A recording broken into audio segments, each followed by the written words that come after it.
Looking at our world from a theological perspective. This is the Theology Central Podcast, making theology central. Good evening, everyone. It is Saturday, June the 10th, 2023. It is currently 9:04 p.m. Central Time, and I'm coming to you live from the Theology Central studio located right here in Abilene, Texas. And the minute I press the big red go live button here on my software, as soon as I pressed go live, I knew that I had made a mistake. And here's the reason why. Earlier today, we were having a very important conversation about kind of a new church growth strategy, right? A new church growth movement. And it was a very, very important conversation, a very important discussion. And in the middle of that discussion, all of a sudden I start getting a notification, a FaceTime call notification, that ringing, if you have an Apple device, what it sounds like when someone's trying to FaceTime you. I was getting that because I broadcast live using a MacBook Pro, and I was like, oh, it messed up the whole recording. So I have 20 minutes ago, I was sitting here going, I know what I need to do. I need to go find that notification setting, and I need to turn off the setting for notifications on the MacBook Pro for any FaceTimes, for anything, so that it will not mess up a live broadcast. I have it turned off on my iPad sitting here next to me so that, if someone calls, I'll see it pop up on the screen, but it won't mess anything up. But guess what I forgot to do? I completely forgot to turn off the setting. I completely forgot. So hopefully nothing will happen this evening to mess up, because we're going to have another very important conversation. All right. The one earlier today got messed up. A lot of you told me to post it. I think a few of you told me to delete it, but I think the majority said, just go ahead and post it. It's not too bad. So I went ahead and posted it. Hopefully it's okay. We will return to that discussion. But as many of you know, if you use the Church One app or the Sermons 2.0 app, and you look up our content, you'll notice that we have obviously everything broken down into different series. And one of the series we have is Eye on Christianity. And anytime I'm covering any story about what's going on in the world of Christianity, that's where I post those episodes, right? Eye on Christianity. I'm keeping my eye on the world of Christianity, and we discuss it. We may agree, we may disagree, but we're always trying to figure out, where is Christianity headed, right? I'm always talking about that, right? We can look at where Christianity has been. That's church history, right? We look at where Christianity has been. That's the study of church history. We are constantly trying to figure out where Christianity is today. You could just call that news commentary, right? That's church history. And then we just look at where Christianity is today. We observe, we discuss, we analyze, we critique.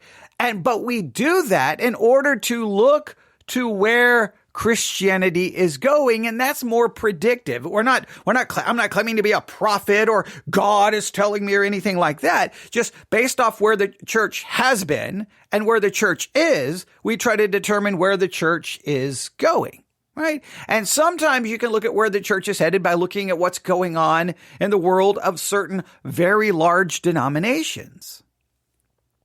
I think we would agree the Southern Baptist is a very large denomination. The Southern Baptist Convention, it makes up a lot of churches, and there are a lot of people who claim to be Southern Baptist. I mean, you look up the numbers for yourself and you tell me how, I think that's something significant to keep our eye out on. So we're going to talk about the Southern Baptist, but we're going to do it in an interesting way, right?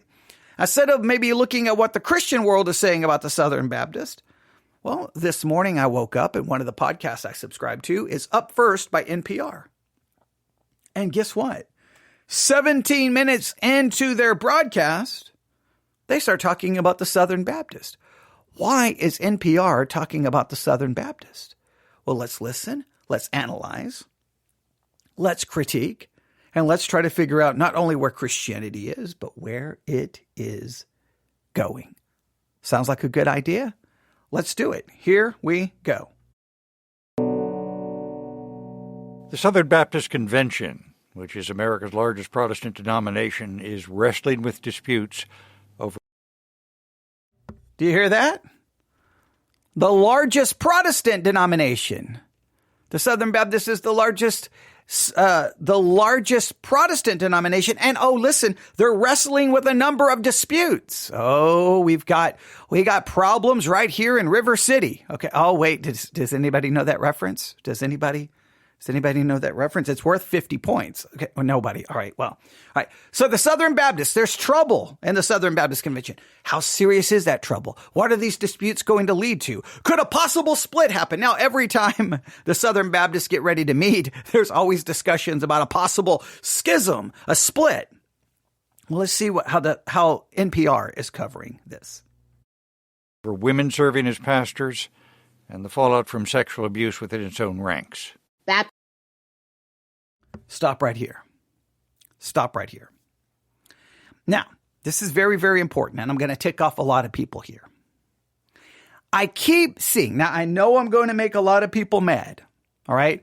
But I'm just going to get really, really, really blunt here. Okay, so the Southern Baptists are fighting over women being pastors, right? Can they not? Churches who have women as pastors, they need to be thrown out of the Southern Baptist Convention. Rick Warren's trying to get back in because his church was removed from the Southern Baptist Convention because of women pastors. Okay, I don't know how big of split that is or how big an issue that will become in the Southern Baptist. I would think the majority of Southern Baptist churches are opposed to women being pastors, but maybe I'm not perceiving it correctly. So I don't know how many would make up a group that would say, no, we're all leaving because we want women to be pastors. I don't know. But I do know this.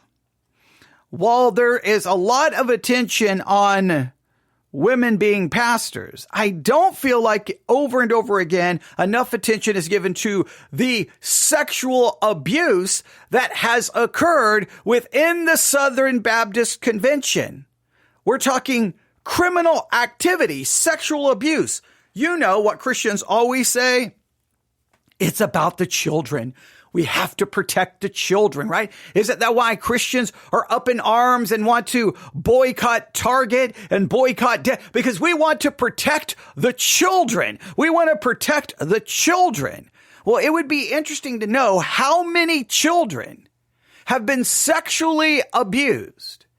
What's the estimated number of children who've been abused inside churches by clergy members? Just if we took the total, how many children, estimate, have been abused sexually by the clergy, by pastors, by youth pastors? Do we even have an estimated number? Does anybody want to look that up? I don't know if anyone's listening live. Does anyone want to do some quick Google searches and see what you can find? The estimated number of children who've been sexually abused inside the church or by church, by clergy, by pastors, by youth pastors, by priests, whatever. Because I keep hearing we've got to get books taken out of libraries because we've got to protect the children. We've got to get things removed from Target because we've got to protect the children. We got to boycott Disney because we have to protect the children. Okay, we got to get drag shows eliminated because we have to protect the children. But where's all the outrage about children being sexually abused inside the church? What are the estimated numbers? Anybody know? Does anybody? Now, the reason I'm asking the question is because I would think many Christians who are yelling and screaming about all of protecting the children probably have no clue even what the estimated numbers are. But I want you to look them up. I'm not even going to tell you. Me and my daughter was having this conversation, I think yesterday.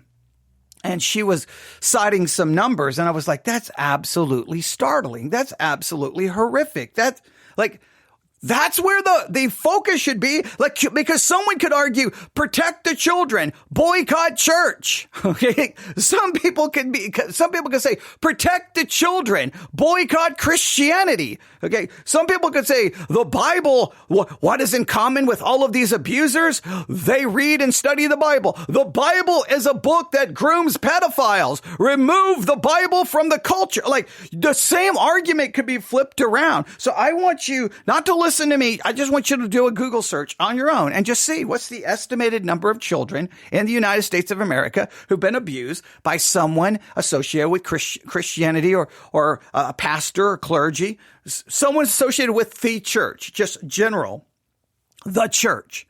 Now, Southern Baptists have had their own sexual assault scandal. Independent Fundamental Baptists, there was a time they were being investigated. We know the Catholic one. If you ever look up the Roy's report, I don't think a week goes by without another story of horrible things happening in the name of Christ inside churches where people are being sexually abused. I'm not going to look at it. I want to look it up right now and give you some numbers, but I'm not. I was going to see if anybody was going to post anything in the chat, but that's okay. You don't have to, but look it up for yourself. Email it to me. I would just like to see I want to see if there's like a consistency in what people find, like if the numbers are even remotely close to the same. But I want people to look it up for themselves. newsif@yahoo.com. newsif@yahoo.com. That's newsif@yahoo.com. And I just want you to simply ask, where is all your Christian, people that you know? Where is all of their outrage about the children? Protect the children.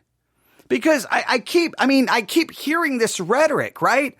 Pedophiles. They're grooming our children. They're coming for our children.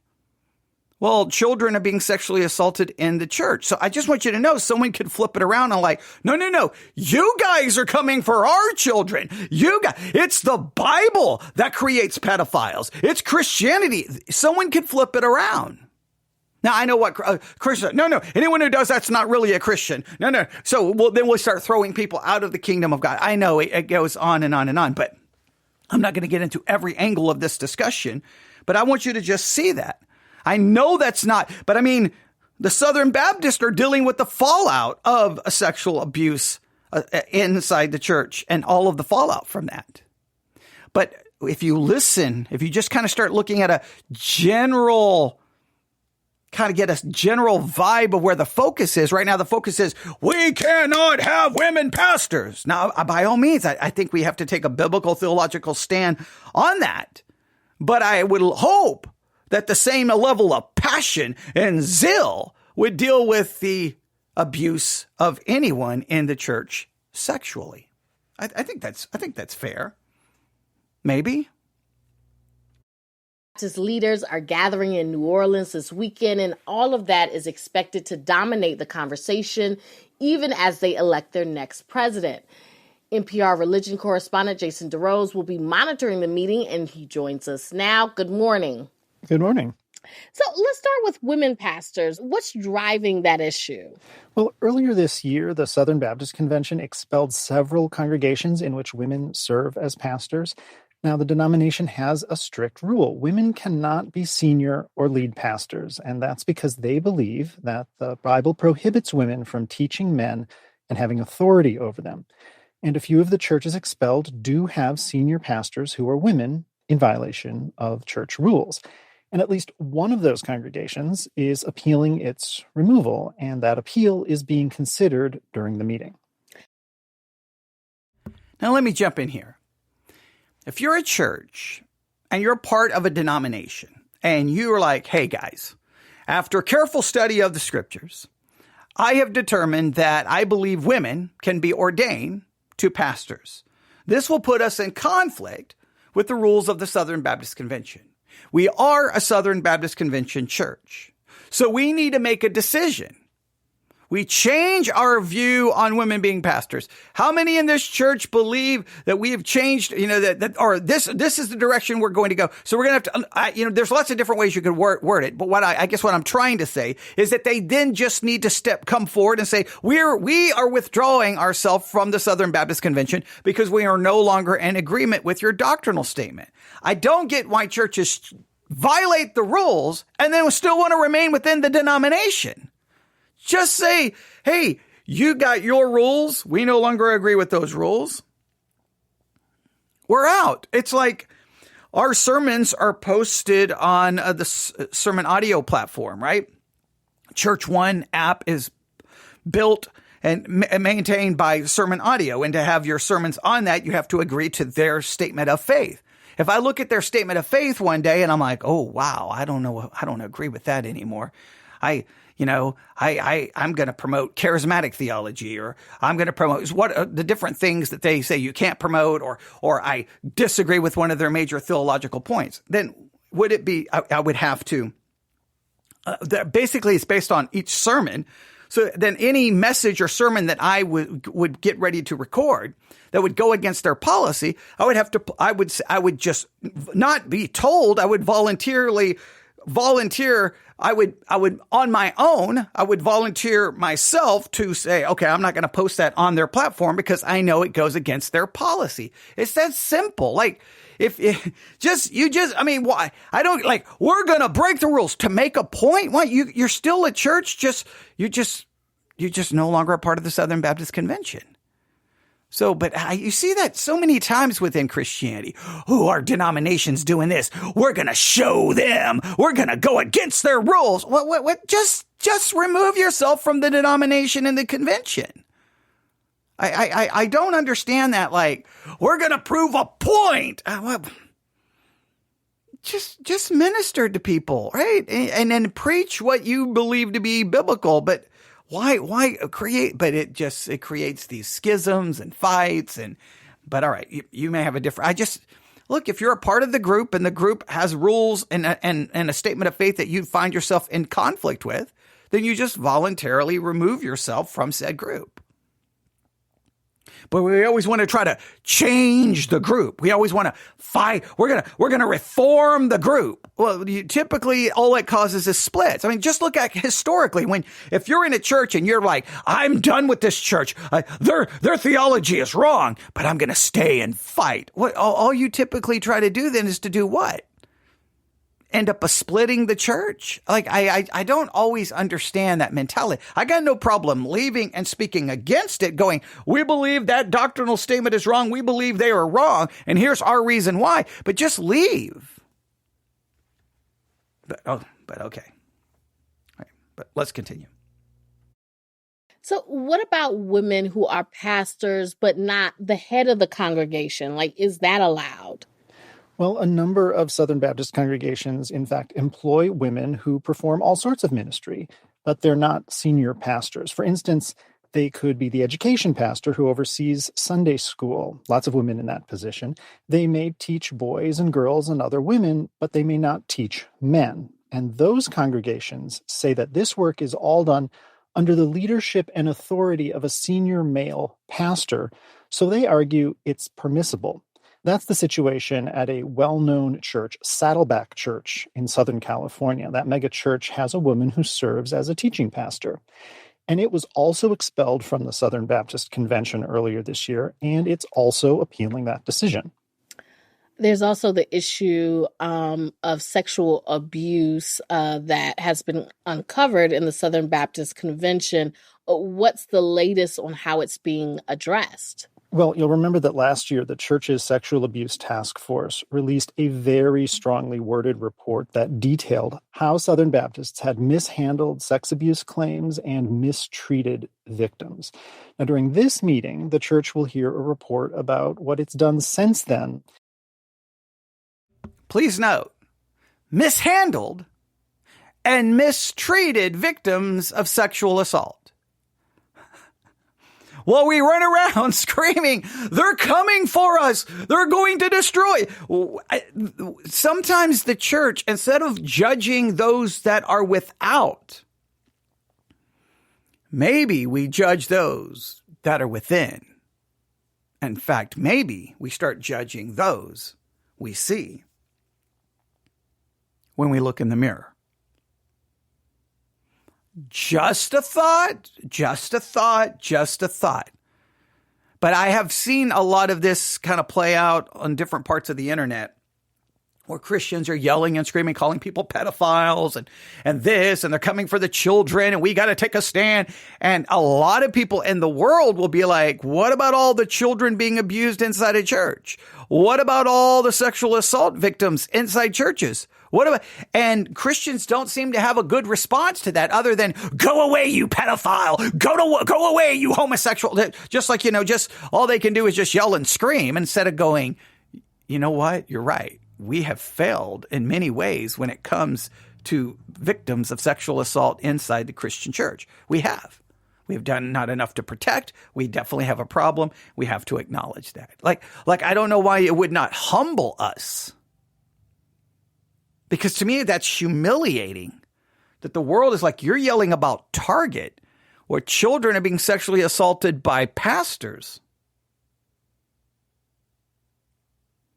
If a pride display is supposedly grooming pedophiles or whatever craziness Christians like to scream, well, if you look at how many children have been sexually assaulted inside churches, again, someone could then make an argument Christianity and the Bible creates pedophiles. I mean, like, it's just if you're going to use a certain way of arguing, someone typically can flip that way of arguing right back on you. It's developing a database of abusive clergy. So if a congregation wants to hire someone, it would be able to see if there were allegations of misconduct elsewhere. The task force is also creating a toolkit for how to handle abuse, say how best to report it to the civil authorities, how to conduct an internal investigation, how best to care for the victims. And keep in mind, Aisha, that parts of this church are under investigation by the U.S. Justice Department because of the way it handled earlier sexual misconduct. And all of this is happening at the same time as an election to decide the next president of the Southern Baptist Convention. The incumbent is facing a challenger for the office. So, Jason, given all of this, are Southern Baptists as influential as they once were? Well, there is a demographic answer to that question. Southern Baptists are losing members. A recent study shows about 500,000 fewer members between 2021 and 2022, and it's lost 3 million members since the year 2006. It's still the largest Protestant denomination in the country, with just over 13 million people, but smaller than it used to be. However, the conservative beliefs and values of Southern Baptists still make up a huge part of the Republican political agenda, such as opposition to abortion and LGBTQ rights. So it's still influential. And talking about these issues, of course, makes me think about a very prominent Southern Baptist minister, Pat Robertson. He died on Thursday. Well, Pat Robertson was arguably among the more influential people in America. What I don't know, if Pat Robertson was a Southern Baptist, then there should be no reason of expelling Rick Warren's church, even if he ordained 50 women, okay? Because Pat Robertson, oh my goodness gracious, do we need to go into his theological background? So was Pat Robertson a Southern Baptist all the way to the end? I would have to verify that. Like, there's no way Pat Robertson stayed a Southern Baptist his whole life. There's no way. His theology was... And it's cuckoo for Cocoa Puffs, right? I mean, okay, so I don't know. Maybe he was a Southern Baptist. I'd have to do a little bit of, not like I followed Pat Robertson because I was a very young Christian. I think the first time I saw the 700 Club, something with Pat Robertson, and I was kind of like, I don't know what that is, but that's not the Christianity. I don't know what that is. So I'd have to see how he was associated with Southern Baptist. American public life over the last 50 years. He founded the Christian Broadcasting Network. He hosted the 700 Club TV show for decades, from 1966 to 2021. He founded a conservative Christian university, ran for president, and steered conservative evangelical Christians more deeply into politics over those years. And that conservative religious presence in public life is something we'll continue to see play out heading into the 2024 presidential election.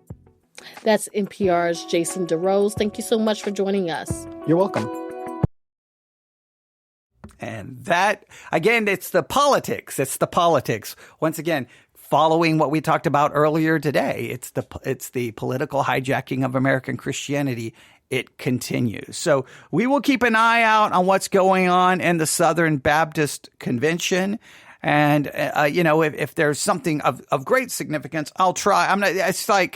I will try to report it. It's not like something I'm going to dedicate myself to. I'm not a Southern Baptist, but I will definitely, if something big happens or if you see of any news coming out of the Southern Baptist Convention that you think we need to talk about, then by all means, let me know. But from that report, what I would just I just find it interesting. While so many Christians right now are yelling and screaming about protect the children, the Southern Baptists have had their issues with mishandling sexual assault and mistreating the victims. So, if you want to start protecting children and women, we may want to start inside the church, right?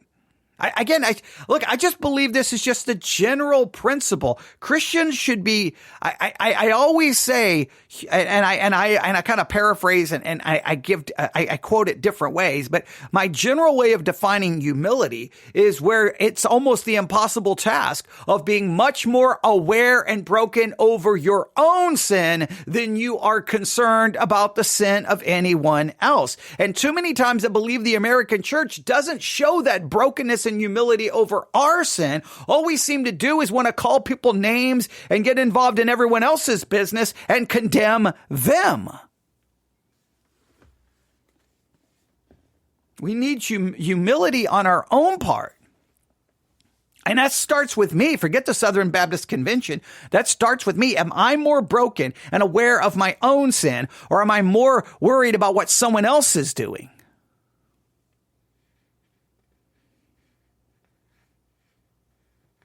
And I think all Christians, we need to take that mentality. It's an overwhelming sense of our own failure, our own weakness, our own depravity, our own lust, our own greed, our own selfishness. And we deal with that. I'm not saying we ignore sin anywhere else, but I'm saying we have to be first and foremost see ourselves. And I think for Christianity to yell and scream about what everyone else is doing, we have to look inside the church and look at our own problem. When we talk about the sanctity of marriage, we have to look at how Christians have handled marriage. When we talk about just so many issues, when we talk about protecting children, we have to talk about all the children that have been sexually assaulted in the church. We can just go on and on and on and on. We are guilty over and over and over again. So there you have it. If you keep up with what's going on in the Southern Baptist Convention, I know we have at least a couple of listeners who are Southern Baptist. And if your pastor or your church is sending people to this meeting, and if they're going to be there, I like firsthand reports. Let me know what's going on, and I will try to keep up with it. I almost forgot that it was even happening. So thanks to NPR that they let me know. And we'll see. If you say, do you have any predictions? I don't know. I don't know. It just seems right now the issue that the sexual assault, it's almost like people have kind of yeah, whatever, and moved on. And it's now women pastors. It's women pastors. Remember, it was a year ago, 2 years ago? It was critical race theory. Critical race theory. The Southern Baptist was all up in arms. Critical race theory is going to destroy us. Okay. And then that boogeyman, everyone's kind of forgotten about that when they moved on. And, now it's, I guess, women pastors. Now, again, I do believe in taking a stand for theological issues. I'm not downplaying that. But it's just, there's always, the thing that's going to destroy us. And then we move on to the next thing that's going to destroy us. All right. Email me, newsif@yahoo.com. Newsif@yahoo.com. That's newsif@yahoo.com. All right. Hope you're having a good Saturday evening if you're listening live. If you're not listening live, I hope you're having a good whatever, whenever it is. And in the meantime, I'm going to go figure out what I'm doing the rest of the evening. God bless.